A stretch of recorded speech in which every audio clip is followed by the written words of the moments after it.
E a partir de agora, vamos estar dando início à nossa segunda unidade, com este livro aqui, volume 2. E nesta videoaula eu abordarei o primeiro capítulo, que tem por tema Paisagens Naturais do Continente Africano. O continente africano é o maior continente do mundo. Suas terras se estendem do norte do Trópico de Câncer até o sul do Trópico de Capricórnio, com a extensão linear de mais de 7.500 km², totalizando mais de 30 milhões de quilômetros. Essa posição geográfica, aliada a outros fatores, faz com que o continente tenha climas predominantemente quentes. E para que possamos identificar as principais regiões que vamos apresentar aqui, vamos seguir a divisão clássica a partir dos domínios climáticos.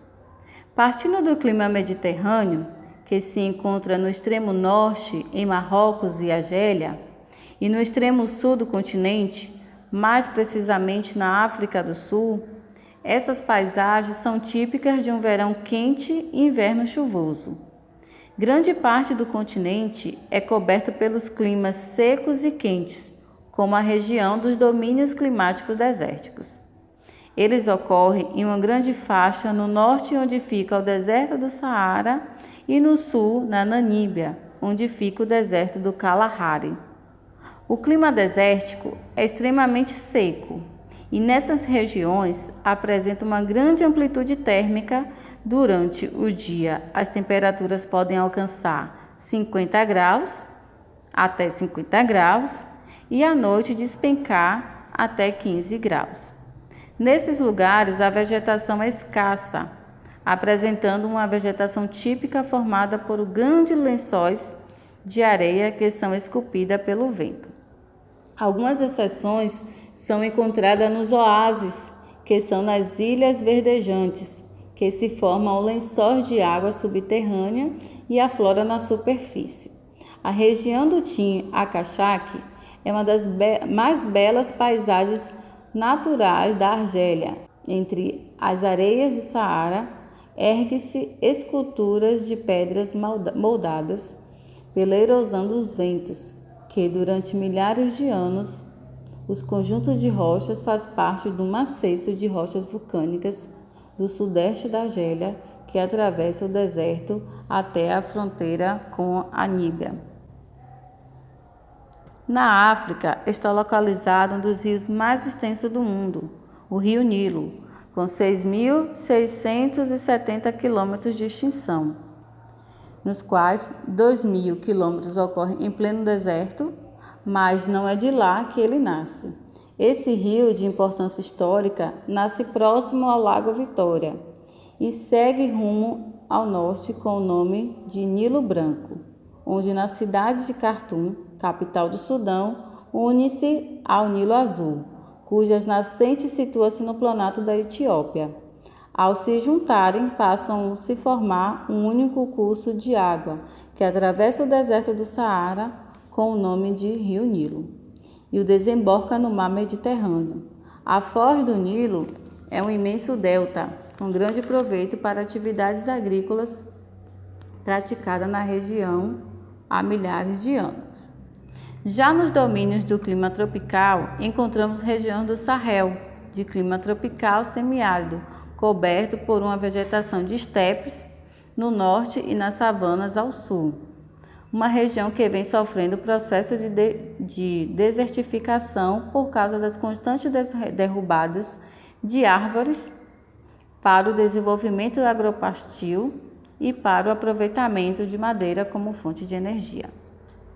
O domínio climático tropical ocupa cerca da metade do continente, onde o clima apresenta temperaturas elevadas durante o ano e duas estações extintas, chuvosos no verão e seco no inverno.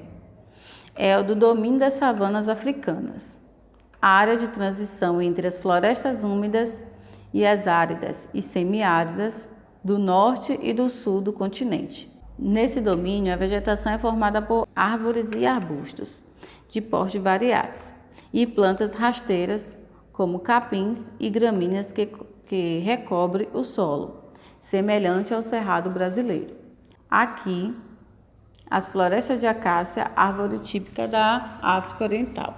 Entre as várias espécies, a mais comum é a acácia tortilhas, caracterizada pelo formato de guarda-sol, pelos espinhos e pelas flores beges que nascem 2 vezes por ano. Ela pode ser vista nas Reservas Nacionais de Samuri, que também abriga animais como leão-pardo e crocodilos. No Parque Nacional de Ambulese, no Quênia, além da fauna típica da região, é possível observar montanhas mais altas da África, o Kilimanjaro, localizado na Tanzânia, que atinge quase 6.000 metros.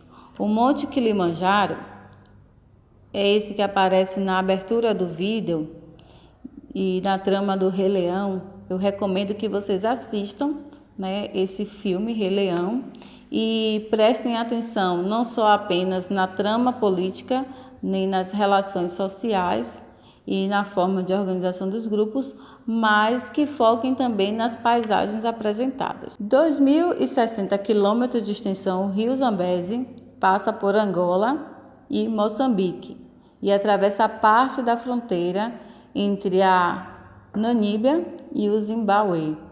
Mas é na Zâmbia que fica o seu trecho mais conhecido, as Cataratas Vitórias, na fronteira entre a Zâmbia e o Zimbábue. O rio Zambeze apresenta um grande desnível de 122 metros de altura, o que representa uma das mais belas altas quedas da África, as cataratas. O clima equatorial ocorre na porção central do continente, região de clima quente e chuvoso, com médias térmicas entre 25 graus e 30 graus. O índice pluviométrico é entre 2.000 a 3.000 milímetros. Esses domínios desenvolvem a floresta equatorial do Congo, que abriga grande diversidade de espécies animais e vegetais, em características muito semelhantes à da floresta amazônica. É nesse tipo de floresta que se apresenta uma das mais belas histórias do Tarzan, com a paisagem coberta por florestas fechadas e grandes quedas de água e uma grande biodiversidade. O Parque Nacional dos Vulcões, na Ruanda, é um refúgio dos gorilas das montanhas. É um dos refúgios para os gorilas das montanhas, uma espécie ameaçada de extinção. Apesar de sua atração natural, Ruanda tem dificuldade de se envolver no turismo, devido aos conflitos entre os hindus e os tutsis. Por fim, temos as ilhas, tanto no leste quanto no oeste do continente africano. Nessas ilhas apresenta paisagens típicas da região tropicais. A mais famosa é a ilha de Madagascar. É uma ilha que apresenta vegetações de savana e de florestas tropicais e equatoriais. E é a 4ª maior ilha do mundo. Madagascar é um dos hotspots de biodiversidade. Mais de 90% da sua vida selvagem não encontra em nenhum outro lugar da Terra. Madagascar e a ilha Camores são os únicos pontos de terra que há sobrevivência de lemures, pequenos e belos animais que pertencem à ordem dos primatas. Ainda são existentes em Madagascar mais de 40 espécies de primatas. É aqui que temos o baobá, gênero de árvore com 8 espécies, sendo 6 em Madagascar. Essa árvore foi retratada no livro do Pequeno Príncipe e também está presente no desenho de Madagascar. Mas não vai pensando que o continente africano é formado apenas de paisagens naturais. Há várias regiões da África que são densamente urbanizadas e industrializadas. Mas isso aí é assunto para a próxima aula. Espero que vocês tenham tirado grande proveito da aula. Bons estudos e melhor, viu? Fique em casa.